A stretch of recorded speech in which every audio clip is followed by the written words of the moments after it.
Assalamualaikum warahmatullahi wabarakatuh. Innal hamdalillah nahmaduhu wa nasta'inuhu wa nastaghfiruhu wa nastahdihi wa na'udzu billahi min syururi anfusina wa min sayyiati a'malina.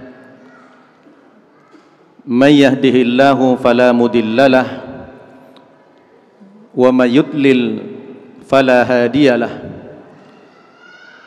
Wa man lam yaj'alillahu lahu nuran fama lahu min nur. Wa ashhadu an la ilaha illallah wahdahu la syarika lah. Wa ashhadu anna Muhammadan abduhu wa rasuluh. Fa salawatullahi wa salamuhu alaihi wa ala alihi wa ashabihi wa mawalah. Amma ba'd. Qala Allahu azza wa jal fi muhkami tanzilih wa huwa asdaqul qailin. A'udzu billahi minasy syaithanir rajim. Wa ma arsalnaka illa kaffatan linnas basyiran wa nadhira walakinna aktsarun nasi la ya'lamun. Shadaqallahul azim. Yang saya hormati segenap pengurus DKM Masjid Darussalam Kota Wisata dan segenap pengurus dan panitia Mu'allaf Fest Masjid Darussalam Kota Wisata yang banyak dipanitiai justru dari Sunda Kelapa nih, berbagi dengan Darussalam. Teman-teman sekalian, para muhtadin, orang-orang yang telah mendapatkan hidayah dari Allah Subhanahu wa taala, teristimewa hari ini kita didatangi pakar-pakar kristolog dari Jawa Timur. Ada Ustadz Mashhud SM yang tidak asing lagi bagi kita. Ada putra almarhum Abdullah Wasian, Ustadz Ezib. Dan masih banyak tokoh-tokoh yang lain, para penggerak-penggerak dakwah kristologi. Baru saja Dr. Gigi Karissa sudah menyampaikan yang luar biasa dari pendekatan gerakan-gerakan sholat ditinjau dari aspek ilmu medis, luar biasa. Beliau juga adalah tokoh mu'allaf yang disegani saat ini di tanah air. Saudara-saudaraku yang saya cintai karena Allah Subhanahu wa taala, kaifa asbahtum jami'? Apa kabar kalian semuanya di pagi hari ini? Sehat semuanya? Alhamdulillah. Ini kenapa banyakkan perempuan dari bapak-bapak nih? Hah? Kenapa? Apa karena jumlah kaum wanita lebih banyak sekarang dari kaum bapak? Baik, ini saya dengar ada juga mu'allaf dari luar kota, betul? Ada yang dari Manado, ada dari Kalimantan, dari Bali, dari macam-macam. Iya. Alhamdulillah, saya sangat appreciate sekali kepada program Mu'allaf Fest ini, terutama Masjid Darussalam dan juga Sunda Kelapa, yang kita selama ini memang selalu berkolaborasi, ya, mengadakan kegiatan-kegiatan yang semacam ini sudah merupakan rutinitas, terutama Sunda Kelapa yang lebih dulu mengadakan kegiatan Mu'allaf Fest yang semacam ini. Alhamdulillah. Baik. Saya tidak ingin memperpanjang mukaddimah karena waktunya singkat, hanya 50 menit bagi saya. Ngomong-ngomong, sudah kenal sama saya belum? Hah? Belum? Kok belum? Memang baru jumpa? Baru jumpa? Alhamdulillah. Tapi namanya sudah tahu ya? Siapa tadi namanya? Hah? Nababan. Nababan bukan nama itu. Nababan itu marga. Kira-kira bisa tebak nggak? Saya dari Jawa Timur atau Jawa Tengah aslinya? Hah? Jawa Barat. Dari mana? Ada yang bilang dari Toba. Toba itu apa? Toba itu ada singkatannya, kepanjangannya. Tempat orang Batak asli. Nah, itu Toba namanya. Baik. Saya dikasih materi tentang metode dakwah kepada orang-orang non-muslim. Begitu.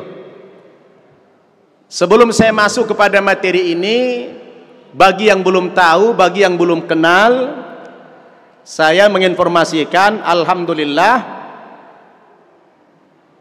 saya ada bikin pesantren mu'allaf 6 tempat di Indonesia ini. Ada 2 di Bintaro, pesantren mu'allaf, putra putri. Jadi orang yang dari agama lain masuk Islam, saya didik, saya sekolahin tingkat SMA, perguruan tinggi. Kemudian ada yang di Bogor, ada 3 di NTT. Jadi kalau ada yang masih mu'allaf baru pengen belajar, yang sifatnya mondok, mondoknya bukan sehari 2 hari, bukan sebulan 2 bulan, tapi tulus zaman, sepanjang masa. Sanggup nggak?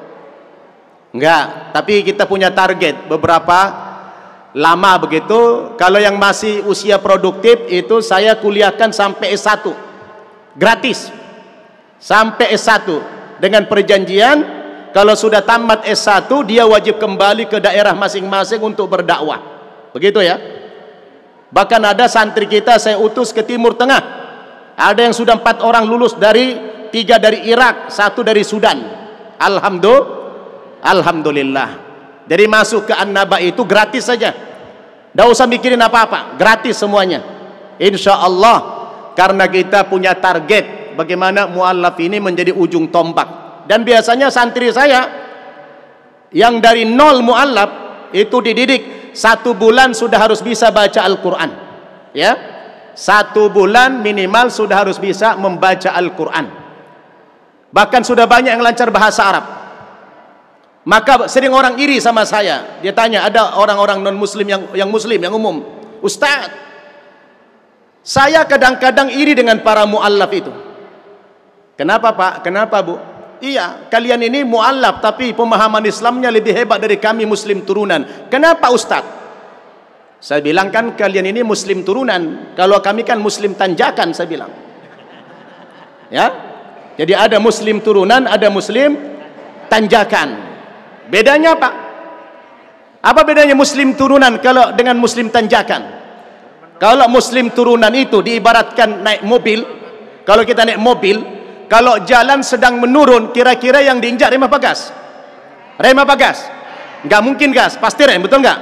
Makanya suka telat ke masjid, telat ke majelis taklim. Kenapa? Ngerem terus dia, nggak nyampe-nyampe. Coba kalau tanjakan, yang diinjak rem apa gas? Rem apa gas? Gas, makanya gas tancap terus, betul nggak? Saya dulu begitu masuk Islam, saya pribadi seminggu bisa baca Quran, 3 bulan saya lancar bahasa Arab dulu. Kenapa? Dikasih target, betul nggak? Jadi itulah muslim tanjakan, dia tancap gas terus, betul? Nah, alhamdulillah saya beberapa lama setelah itu menjadi dai, dan ini bukan sombong, bukan riak. Ini motivasi kepada para mu'allaf. Alhamdulillah, saya pergi dakwah sudah 4 benua. Saya dulu tiap tahun dakwah ke Amerika, dakwah ke Eropa, dakwah ke Australia, dakwah berbagai negara. Dalam rangka apa? Kita ekspansi dakwah. Karena ayat yang tadi saya bacakan apa? Ini adalah materi saya. Wa ma arsalnaka illa kafatan linnas basyiran wa nadhira walakinna aktsarun nasi la ya'lamun. Silakan dibuka Al-Qur'annya dulu. Yang pakai aplikasi silakan buka. Maaf, saya agak cepat nih. Speednya lebih dipercepat lagi. Ya, waktunya 50 menit. Surat Saba. Surat ke-34 ayat 28. Wa ma arsalnaka illa kafatan linnas, tidaklah kami utus engkau Muhammad terkecuali kepada seluruh umat manusia. Nabi Muhammad itu diutus oleh Allah kepada seluruh umat manusia, bukan hanya kepada orang Arab. Tapi dalam faktanya Rasulullah itu baru bisa berdakwah di dua tempat, baru di Makkah dan Madinah. Di Makkah 13 tahun, di Madinah 10 tahun. Umur beliau berapa? Berapa umur beliau? 63. Diangkat menjadi Rasul umur berapa? Umur 40. Artinya dari 0 sampai 40 dia belum jadi nabi, masih menjadi manusia biasa seperti kita. Belum ada perintah untuk berdakwah, belum ada perintah untuk mengislamkan orang. Beliau ada perintah setelah berumur 40 tahun ketika Nabi sudah menerima wahyu di Gua Hira. Iqra bismi rabbikal ladzi khalaq. Ya. Baru 23 tahun dia berdakwah. Di Mekah 13 tahun, di Madinah 10 tahun. Rasul belum pernah ke Amerika, belum pernah ke Eropa, belum pernah ke negara sini. Sementara ayat tadi mengatakan wa ma arsalnaka illa kaffatan linnas. Tugas beliau kepada seluruh umat manusia. Coba pertanyaan saya, apakah tugas kenabian itu sudah selesai atau belum?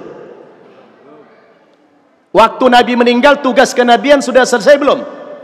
Belum. Islamnya sudah selesai belum? Hah? Islam sudah selesai belum? Sudah. Ketika Nabi meninggal, beberapa hari menjelang meninggal, beliau mendapatkan wahyu terakhir. Ketika di mana? Ketika Haji Wada di Arafah, Nabi mendapatkan ayat terakhir apa? Surat Al-Maidah ayat 3. Al-yawma akmaltu lakum dinakum wa atmamtu alaikum ni'mati wa raditu lakumul Islam madinah. Ya, ini ayat penutup nih. Al-yawma akmaltu lakum dinakum wa atmamtu alaikum ni'mati wa raditu lakumul Islam madinah. Artinya apa? Pada hari ini telah ku sempurnakan agamamu, telah ku cukupkan nikmatku kepadamu, dan aku ridha Islam itu menjadi agamamu. Jadi ayat ini wahyu terakhir. Apa? Wahyu terakhir. Artinya Al-Quran sudah distempel, Al-Quran sudah sempurna, Al-Quran sudah tidak ada lagi kekurangannya. Maka orang Islam tidak usah mencari-cari agama lain, tidak usah mencari-cari referensi lain, karena Islam itu sudah sempurna. Jangan ada inovasi-inovasi baru lagi dalam Islam ini. Udah cukup. Yang belum sempurna apa?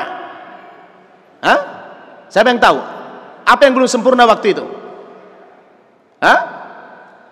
Yang belum sempurna adalah misi dakwahnya Nabi. Nabi ditugaskan berdakwah kepada seluruh umat manusia, tapi dalam kenyataannya Nabi baru berdakwah di dua tempat, baru Makkah dan Madinah, belum kemana-mana. Ya, kenapa? Karena Nabi umurnya pendek, tugasnya begitu besar mendunia, tapi umurnya pendek. Baru Makkah, Madinah, jangankan ke Amerika, ke negara-negara terdekat saja belum, ke Mesir, ke Yaman, ke Sudan, ke Jordan, ke Palestina, itu belum dakwah ke sana, apalagi yang tempat jauh. Lalu Nabi meninggal dunia, masih belum sempurna misi kenabiannya, yaitu dakwahnya belum sempurna. Lalu siapa yang akan meneruskan misi kenabian ini? Siapa yang melanjutkan tugas kenabian ini dibebankan kepada siapa? Bu? Kepada siapa? Kepada sahabat mula-mula dulu. Maka ada ayat yang turun kepada sahabat waktu itu, kata Allah apa? Dalam surat Ali Imran ayat 110, kata Allah apa? Kuntum khaira ummatin ukhrijat linnas. Kuntum, siapa mukhatabnya? Siapa lawan bicara Nabi? Lawan bicara Allah dalam ayat itu. Kuntumnya adalah pada saat itu sahabat. Kamu para sahabat-sahabat Nabi adalah umat yang terbaik. Umat yang terbaik. Ukhrijat linnas, yang dikeluarkan kepada seluruh umat manusia. Jadi sahabat di masa itu adalah umat yang terbaik. Kenapa? Karena kepada sahabat waktu itu diberikan tugas kenabian. Apa tugas kenabian? Berdakwah. Jadi berdakwah itu adalah pekerjaan yang paling mulia. Maka di Quran dikatakan, wa man ahsanu qawlan mimman da'a ila Allah wa amila saliha wa qala innani minal muslimin. Siapakah yang lebih baik perkataannya daripada perkataan mengajak orang kepada Islam. Jadi dakwah ini adalah sebuah aktivitas, sebuah pekerjaan yang paling mulia. Betul? Maka saya dulu waktu baca ayat ini, saudara, waktu baca ayat ini, saya kerja apa ya? Nah, setelah saya masuk Islam ini kerja apa ya? Saya termotivasi membaca ayat ini. Saya lihat itu dalam surat Fussilat. Ternyata pekerjaan yang paling mulia di dunia ini apa? Pekerjaan dakwah. Dakwah itu apa? Mengajak orang, terutama dari non muslim kepada Islam. Maka bahasanya mengajak, jangan sampai kesannya mengejek, ya. Jadi dakwah itu bentuknya apa? Mengajak, jangan sampai kesannya mengejek. Dakwah itu hakikatnya membina, jangan sampai kesannya menghina. Betul? Dakwah itu mengajar. Dakwah itu mengajar, jangan sampai kesannya menghajar. Betul? Dakwah itu sejatinya merangkul, jangan sampai kesannya memukul. Betul?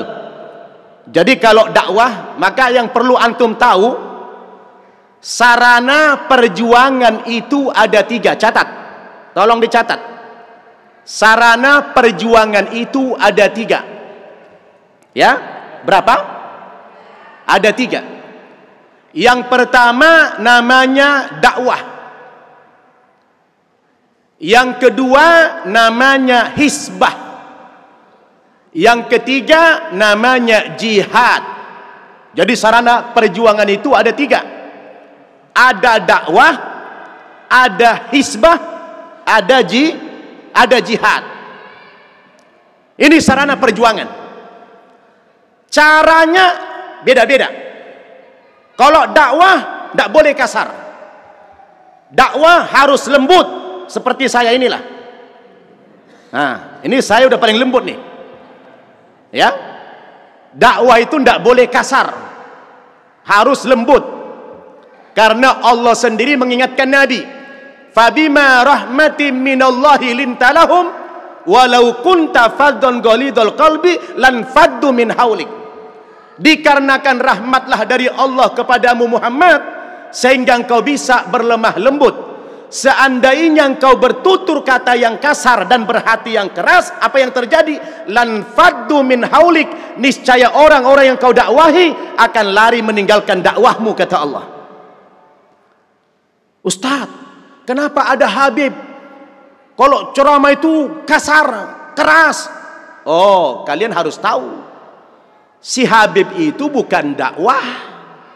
Si Habib itu namanya hisbah. Hisbah itu apa? Hisbah itu adalah amar ma'ruf nahi mungkar. Mencegah kemungkaran itu namanya hisbah. Nah, kalau hisbah ini tidak boleh lunak-lunak, tidak boleh lembut-lembut mencegah kemungkaran. Datang ke tempat diskotik, Apa bisa? Mbak, Mas, tolong dong Mas ditutup ini. Bisa. Harus galak. Ini tempat maksiat. Ini sarana kemungkaran. Tutup. Kalau kamu tidak tutup, saya hancurkan. Begitu galak.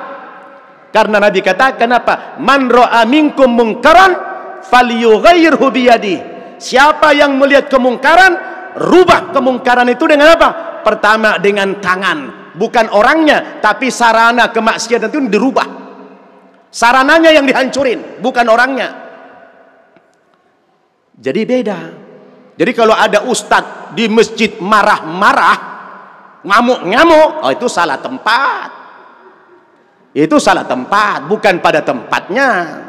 Masjid itu sarana dakwah, bukan sarana hisbah. Wah, ini ustadz-ustadz semestinya harus tahu ini. Ya, terutama mu'alaf yang belum belajar Islam sudah ujuk-ujuk jadi penceramah, sudah jadi ustadz, sudah dipanggil ustadz di masyarakat. Ini tidak boleh, nanti bisa merusak citra Islam itu sendiri. Belajar dulu. Saya dulu begitu masuk Islam, dah ujuk-ujuk jadi penceramah. Saya belajar dulu di pesantren, saya belajar lagi dulu di Lipia, belajar dulu. Setelah kita punya ilmu, sudah merasa kita punya basic Islam, barulah menyampaikan. Betul? Baru menyampaikan. Seperti Dokter Karissa tadi, beliau menyampaikan di bidangnya apa? Beliau seorang dokter. Beliau seorang dokter. Jadi basicnya dokter, yang disampaikan materi-materi kedokteran dari perspektif Islam. Betul? Bagus. Tapi kalau menyampaikan masalah-masalah syariah, ente belajar dulu. Belajar dulu. Apalagi metodologi dakwah ini belajar dulu. Kalau belum bisa baca Al-Quran, jangan langsung terjun penceramah. Belajar dulu Al-Quran, belajar dulu hadis, belajar dulu fikih, begitu. Ya. Maka jangan lama-lama mu'allaf. Saya udah 30 tahun masuk Islam, bilang orang ustadz mu'allaf. Malu saya. Saya bilang kapan tidak mu'allafnya saya ini. Mu'allaf terus saya dipanggil. Ya. Mu'allaf itu tidak boleh lama-lama. Paling lamalah 2 tahun. Habis itu Anda sudah harus menjadi apa? Pendakwah. Di pundakmu ini ada tanggung jawab dakwah. Kenapa? Karena kalau orang yang berlatar belakang mu'allaf jadi pendakwah, itu bobot dakwahnya lebih hebat daripada ustadz-ustadz yang lahir muslim, yang muslim turunan tadi.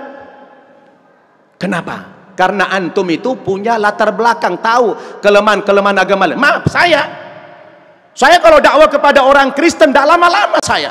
1 kali 2 kali pertemuan sudah gugur, minta masuk Islam dia. Justru pengalaman dakwah siapa? Yang sulit mengislamkan orang Islam. Mengislamkan orang Islam lebih sulit daripada mengislamkan orang lain. Kenapa? Kita tahu metodenya, betul? Tahu metodenya. Makanya lanjut, sarana perjuangan berapa tadi? 3. Pertama apa? Dakwah. Dakwahnya boleh keras tidak? Boleh kasar tidak? Tidak. Yang boleh kasar yang mana? Yang hisbah. Karena itu apa? Nahi mungkar. Jadi kalau ada ustadz di masjid teriak-teriak marah-marah, itu tegur itu. Tidak boleh. Kenapa? Anda sedang berdakwah, Anda sedang taklim, jangan marah-marah. Bukan pada tempatnya. Anda kalau marah-marah di mana? Diskotik, di bar, tempat maksiat, itu marah-marah di situ. Baru yang ketiga sarana perjuangan namanya jihad. Jihad yang saya maksud ini bukan jihad amwal, tapi qital, jihad secara fisik. Wa qatilu fi sabilillahi alladzina yuqatilunakum wa la ta'tadu innallaha la yuhibbul mu'tadin. Catat. Surat Al-Baqarah, surat kedua ayat 190. Jadi kalau perang fisik, itu tidak bisa main suara-suara lagi. Fisik lawan dengan fisik. Jangan orang sudah main begini, kawan stop kawan stop. Tidak bisa. Kalau sudah begini juga. Tapi bentuk kita dalam Islam itu adalah defensif, membela diri. Tidak boleh kita mencari musuh lebih awal, haram. Haram hukumnya orang Islam cari-cari lawan. Oh, bayang senjata. Haram hukumnya itu menyimpang dari Quran. Tapi kalau ada orang memerangi kita secara fisik, haram pula kita tidak perang. Kita harus lawan. Itulah ayat wa qatilu fi sabilillahi. Perangi di jalan Allah. Siapa? Alladzina yuqatilunakum, yang kamu perangi orang-orang yang memerangi kamu. Kalau sudah mati musuhmu, wala ta'tadu. Oh, jangan kau cincang-cincang lagi, jangan kau pretelin tubuhnya, kubur. Innallaha la yuhibbul mu'tadin. Allah tidak suka dengan orang yang melampaui batas itu. Jangan seperti orang-orang Serbia terhadap Bosnia. Sudah mati orang Islamnya, dicincang-cincang, tubuhnya dikasih makan anjing. Itu biadab, betul?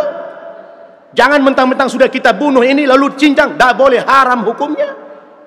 Karena perang fisik dalam Islam itu hanya defensif saja, membela diri, betul? Kalau sudah mati kubur. Jadi 3 sarana perjuangan itu. Pertama apa? Dakwah. Kedua apa? Hizbah. Hizbah itu apa? Nahi mungkar. Yang ketiga apa? Jihad. Jihad itu apa? Jihad secara bahasa artinya bersungguh-sungguh. Jihad itu ada 2. Ada jihad bil anfus wal amwal, ada jihad bil anfus itu maksudnya dengan jiwa, dengan pengorbanan fisik itu. Ada jihad yang lain bil amwal, dengan materi. Materi di sini bukan hanya harta, tenaga, pikiran, semua adalah termasuk amwal, aset, aset pribadi. Jadi aset pribadi yang namanya harta bukan cuma fulus.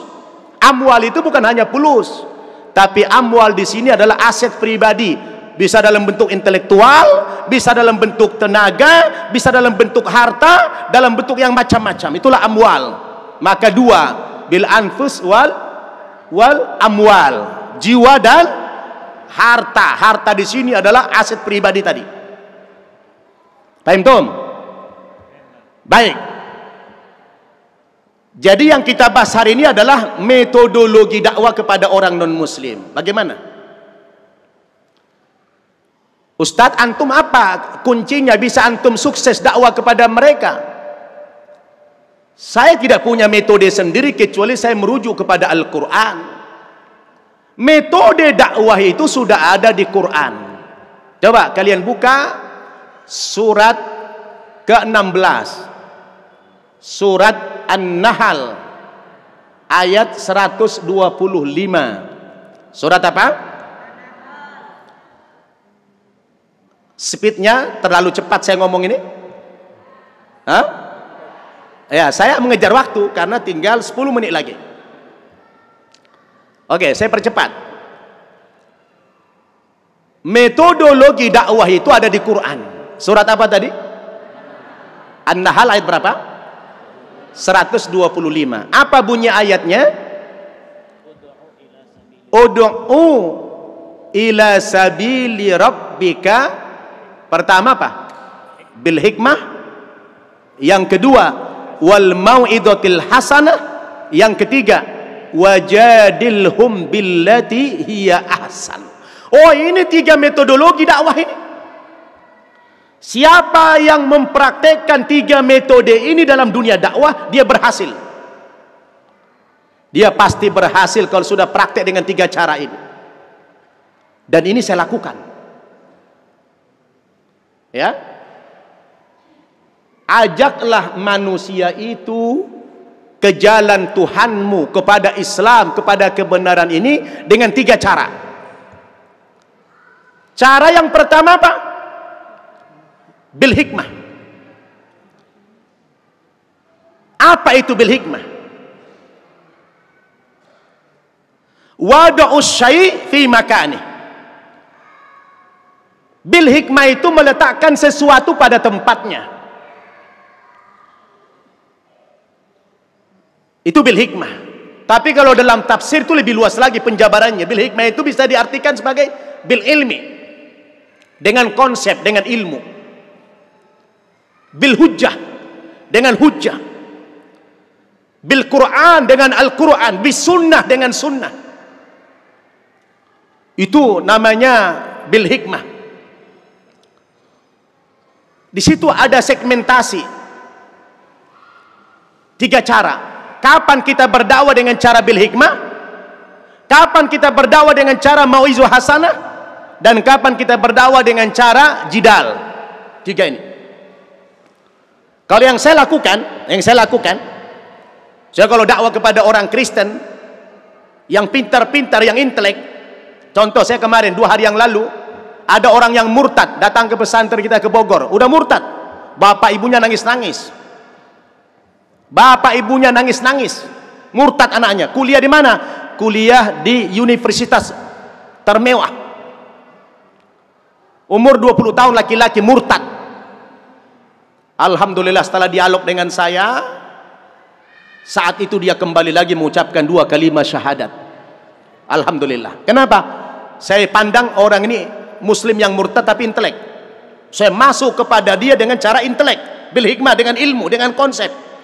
Sampaikan kepada dia apa keunggulan agama Islam secara ilmu pengetahuan dan apa kelemahan agama lain secara ilmu pengetahuan. Itu namanya bil hikmah. Saya bilang, saudara, kalau bilang sama orang Kristen, kita bicara konsep. Jangankan kami bicara tentang konsep Islam yang begitu luas, yang dasar-dasar saja Islam ini sudah unggul, saya bilang. Contoh apa?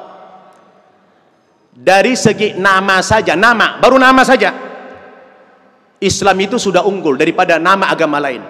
Kenapa? Allah memilih sebuah nama yang paling netral, namanya Islam. Islam itu bahasa Arab yang artinya selamat, sebuah nama yang tidak pernah disandarkan kepada nama pendirinya, kepada nama tokoh, kepada nama suku, kepada nama daerah, kepada nama tempat, tidak disandarkan kepada nama siapapun. Islam itu artinya selamat. Nama saja sudah unggul, nama yang netral. Coba lihat Yahudi, agama Yahudi sudah tidak netral, disandarkan kepada sebuah nama suku. Betul nggak? Netral tidak? Berarti orang yang boleh beragama Yahudi hanya yang suku Yahudi saja, tidak netral. Maka Yahudi bukan agama misi. Yahudi bukan agama misi. Adapun orang-orang Yahudi memerangi masyarakat Palestina bukan dalam rangka menjalankan misi agama. Tidak ada sedikit pun cita-cita mereka mengyahudikan agama orang-orang Palestina, tidak. Karena Yahudi bukan agama misi. Yahudi itu agama yang khas kepada agama bangsa dia. Dan netral. Apalagi Nasrani, dari kata Nazaret, tempat kelahiran Yesus di Yerusalem sana. Saya udah 2 kali ke sana berkunjung. Tidak netral nama tempat. Tapi kalau Islam, apapun sukunya, apapun bangsanya, apapun warna kulitnya, apapun bahasanya, dia boleh beragama Islam. Kenapa? Sebuah nama yang netral. Betul? Nama saja sudah unggul Islam. 2, salamnya.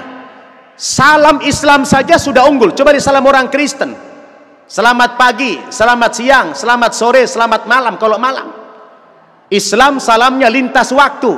Assalamualaikum warahmatullahi wabarakatuh. Salam sejahtera dan rahmat Allah dan berkat Allah semoga dilimpahkan kepada kamu. Mau pagi, mau siang, mau sore, mau malam, lintas waktu. Betul?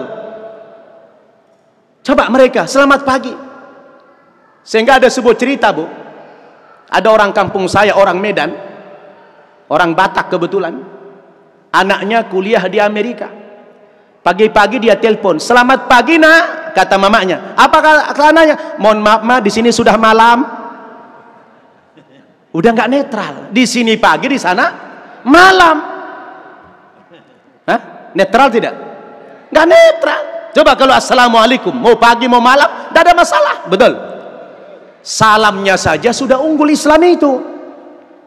Yang ketiga, ritualnya coba lihat Islam. Ritual Islam itu unggul. Kemanapun saja Anda pergi, cara ibadah orang Islam itu sama. Antum pergi ke Amerika, siang-siang begini, mau sholat zuhur, cari-cari masjid.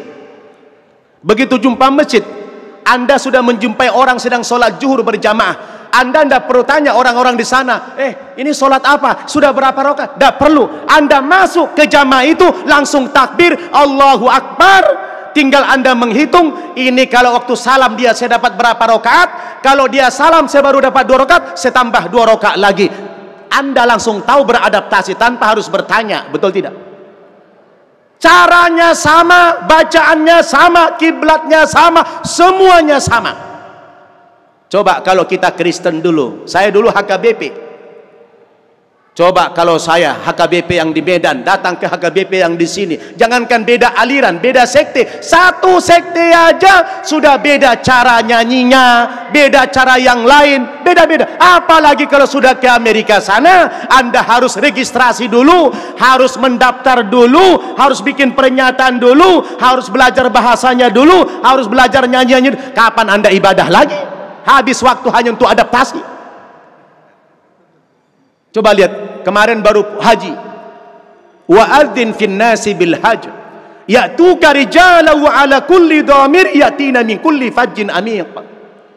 Muhammad Ibrahim, undanglah, panggillah seluruh umat manusia untuk berhaji. Datang. Tidak ada satu negara pun yang tidak mengutus delegasinya untuk berhaji. Betul tidak? Di mana di dunia ini yang tidak ada muslim? Anda mau kemana? Afrika banyak muslim. Mau di negara-negara mayoritas Kristen sekalipun banyak muslim. Anda kalau ke Amerika, Anda tidak akan jumpa orang sholat Jumat 1 ronde, jarang.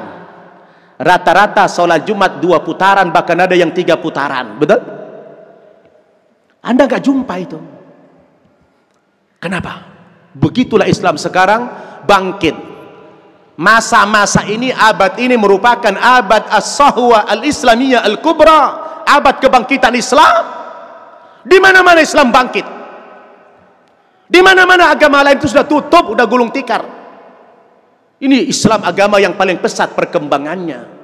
Karena Islam itu agama yang hak, Islam itu agama yang unggul, betul? Ritual-ritualnya Masya Allah luar biasa. Apalagi kalau Anda sudah membedah Al-Quran, Anda bandingkan dengan Alkitab, baina sama'i wa sumur. Baina sama'i wa sumur, antara langit dan sumur sudah. Jauh sekali perbandingannya. Kenapa? Al-Quran adalah wahyu Allah yang otentik, yang terpelihara. Sedangkan kitab suci yang terdahulu sudah tidak terpelihara lagi. Inna nahnu nazzalna dzikra wa inna lahu lahafidun. Kami yang menurunkan Al-Quran, kami pula yang memelihara keaslian, kemurnian, keotentikan daripada Al-Quran, dijamin sama Allah Subhanahu wa ta'ala. Kenapa? Itulah jaminan Allah. Karena tidak akan ada lagi kitab suci baru, Al-Quran sebagai wahyu yang terakhir, yang tidak mungkin ada kitab suci baru lagi, betul? Maka Al-Quran itu dijaga oleh Allah dari kepalsuannya. Tidak ada orang bisa memalsukan Al-Quran. Coba, siapa mau coba? Az-Zaitun mau bikin palsu? Oh, tidak ada, ketahuan semuanya. Bobrok-bobroknya ketahuan semuanya. Ada di sini Az-Zaitun belum ada? Ada di sini. Zaitun ada? Nggak ada. Nggak ada yang bisa merubah Quran itu. Kenapa? Karena Allah mudahkan Al-Quran dihafal luar kepala oleh umatnya. Walaqad yassarna al-Qur'ana lidzikri fahal mim mudzakir. Sungguh telah Allah mudahkan Al-Quran dihafal, Al-Quran dipelajari, Al-Quran dipahami, Al-Quran dipraktekkan, mudah. Sampai Allah ulang ayat itu 4 kali berulang-ulang di dalam satu surat, namanya surat Al-Qamar. Catat surat Al-Qamar ayat 17, ayat 22, ayat 32, ayat 40. Diulang-ulang 4 kali ayat itu oleh Allah. Walaqad yassarnal Qur'ana lidzikri fahal mim mudzakir. Dijamin oleh Allah belajar Al-Quran itu mudah. Maka kalau ada mu'allaf tidak bisa baca Quran, bukan Al-Qurannya yang susah, dianya yang susah belajar Islam. Maka saya bilang kepada para mu'allaf, Anda jangan mencari waktu luang untuk belajar Islam. tapi Anda harus meluangkan waktu. Bukan cari waktu luang, tapi harus meluangkan waktu. Paham? Ini udah kayak mengajar santri nih. Saudara-saudaraku, menyampaikan dakwah itu dengan metode yang pertama, bil hikmah ini, dengan ilmu, dengan konsep ini, akan memberikan peluang orang lain masuk Islam. Betul? Maka bil hikmah. Karena tidak semua orang non muslim itu intelek. Tidak semua orang Islam, orang non muslim itu hebat-hebat, pintar-pintar, sekolah-sekolah tinggi, enggak. Ada juga yang tinggal di pelosok. Ada juga yang tinggal di pedalaman, yang secara ekonomi mereka miskin. Maka cara dakwah kepada mereka tidak dengan konsep. Pakai apa? Wal mau'izatil hasanah. Mereka orang-orang di kampung sana yang butuh bukan ceramah, yang mereka butuh bukan konsep, yang mereka butuh apa? Aplikasi. Anda mengatakan Islam itu kasih sayang, buktinya mana? Kami miskin, kami tidak punya apa-apa. Maka cara dakwah saya kepada mereka tidak bicara. Ini ada Zuhdi nih, orang NTT nih, itu orang beda di Zuhdi. Ini Zuhdi ini orang NTT. Saya bangun 3 cabang di NTT, di kampung dia ini. Ini mu'alaf juga. Saya cara dakwanya tidak bicara, saya tidak ceramah. Karena dulu saya pernah, Ustaz Zuhdi, saya pernah dulu ceramah di komplek BTN di Kupang itu. Jamaah yang hadir cuma 200, polisinya 400 orang. Banyakkan polisi Kristen semua. Aduh, ngoceh-ngoceh dulu. Apa pula Sinababan ini? Nanti pasti mengislamkan orang NTT ini. Dia tahu aja misi saya. Akhirnya gara-gara itu saya tidak berani lagi dakwah dengan ngomong. Dakwah saya bilhal mau'izul hasanah. Dakwah saya ke sana, Pak. Kalau saya pergi ke sana, saya tiru gaya-gaya kita dulu waktu di Kristen. Kalau pendeta misionaris itu kan, kalau pergi dakwah mengkristenkan orang, dia nggak bawa Alkitab. Yang dia bawa apa? Sembako. Beda dengan ustadz. Ustadz kalau pergi ceramah kan nggak bawa apa-apa, nggak bawa tentengan. Saya kalau pergi ceramah kemana-mana nggak pernah bawa tentengan, cuma pulang bawa tentengan. Nah, kan gitu. Kemana-mana ceramah nggak pernah bawa tentengan, pulang bawa tentengan. Modal saya ceramah dulu apa? Cuma 2 saja, lead and load. Inna lillahi wa inna ilaihi raji'un. Ya, ada yang meninggal nanti disolat insyaallah.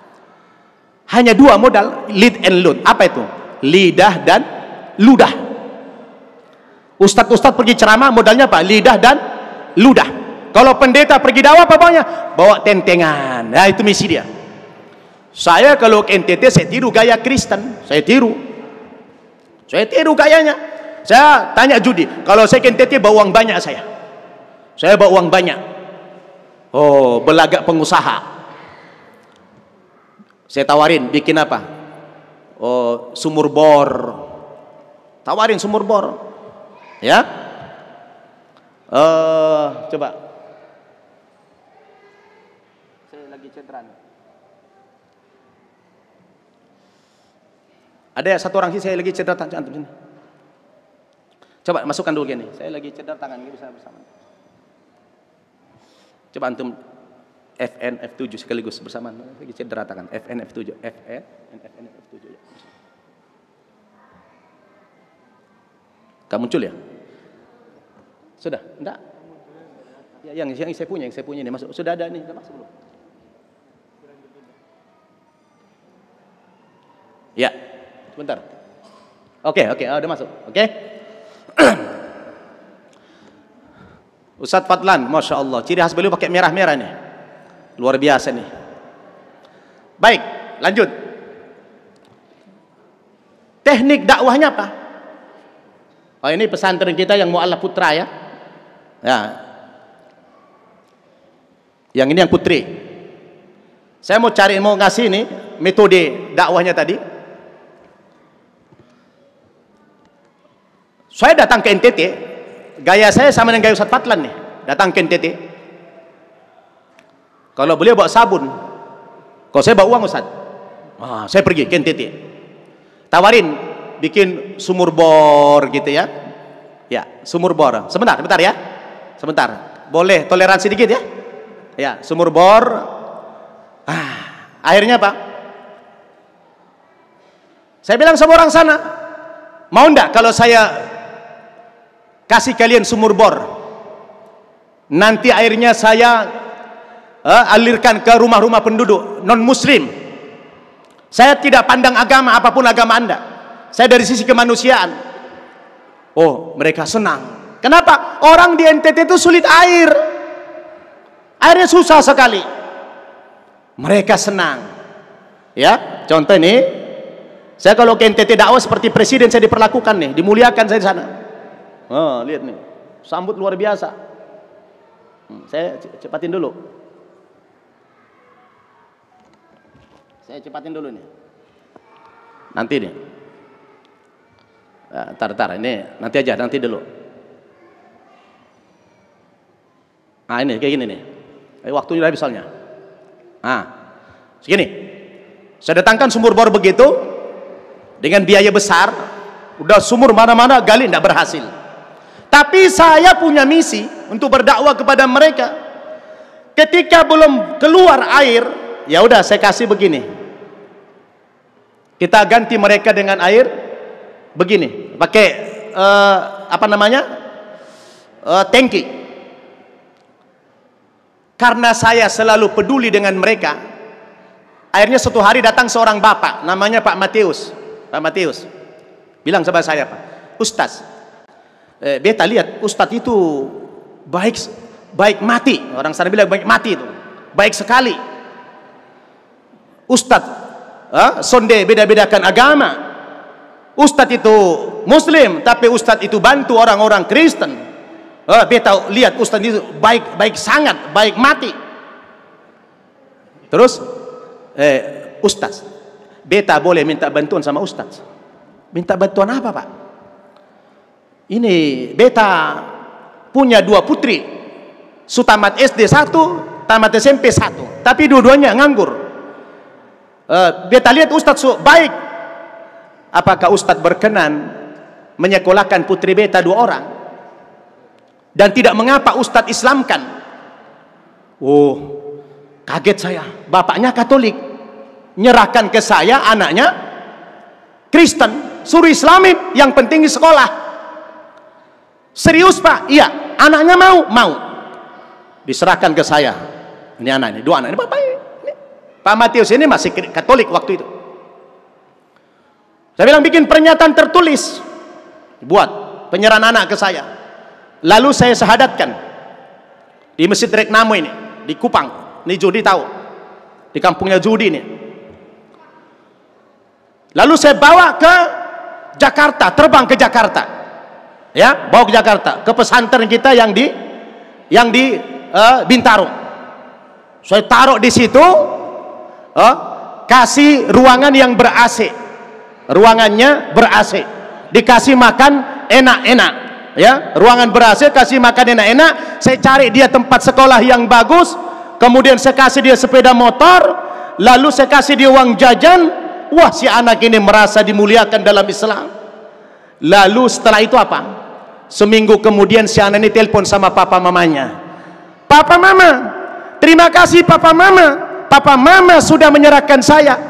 Ya, sebentar, saya lagi lanjut dikit aja, dikit saja, ya. Boleh kasih waktu dikit saja? Oke. Papa mama, terima kasih sudah serahkan beta kepada Ustadz Nababan. Biar papa mama tahu, beta sama adik dikasih makan enak-enak, dikasih tempat tinggal yang bagus, dikasih sekolah yang bagus, dikasih uang jajan. Kalau bisa papa dan mama ikut saja masuk Islam. Oh, saya nangis. Luar biasa ini. Anaknya langsung berdakwah baru seminggu. Akhirnya bapak ibu, papa mamanya nangis. Dia bilang apa? Terima kasih bilang sama Ustadz Nababan. Kalau memang itu yang kalian inginkan, nanti kalau Ustadz datang kemari, papa kasih lagi adikmu yang ketiga supaya diislamkan lagi. Subhanallah. Maaf, saya tunjukin fotonya aja. Ini adiknya yang ketiga diserahkan ke saya. Begitu saya sadatkan ini, akhirnya saudara, rame-rame berita di mana-mana, ya, berlomba-lomba orang menyerahkan anaknya kepada saya untuk saya syahadatkan, saya bawa ke Jakarta. ya, berlomba-lomba mereka menyerahkan anak ke saya, karena di Jakarta mereka diperlakukan baik, diberikan mereka kemuliaan, diberikan mereka derajat yang tinggi, Masya Allah. Dan pada akhirnya bapak ibunya itu pada masuk Islam semua nih, ya. Nih saya Islamkan, maaf, saya hanya tunjukin foto-foto pengislamannya aja. Saya dulu bersama para duta besar negara-negara Arab, karena waktunya sudah habis, ya. Nah, ini saya, orang-orang tua di sana akhirnya pada menyerahkan anaknya kepada kita untuk diislamkan. Akhirnya apa? Pendeta-pendeta pada marah. Oh, menyerang saya. Ustadz Nababan dan Ustadz Fadlan telah melakukan gerakan islamisasi. Oh, diancam-ancam kami. Jadi ini adalah metode apa? Metode dakwah. Jadi kapan kita dakwahnya dengan ilmu, kapan kita dakwahnya dengan mauizah, dan kapan kita dakwahnya dengan bil jidal, dengan berdebat. Sayang waktunya sudah habis. Subhanakallahumma bihamdik, asyhadu an la ilaha illa anta, astaghfiruka wa atubu ilaik.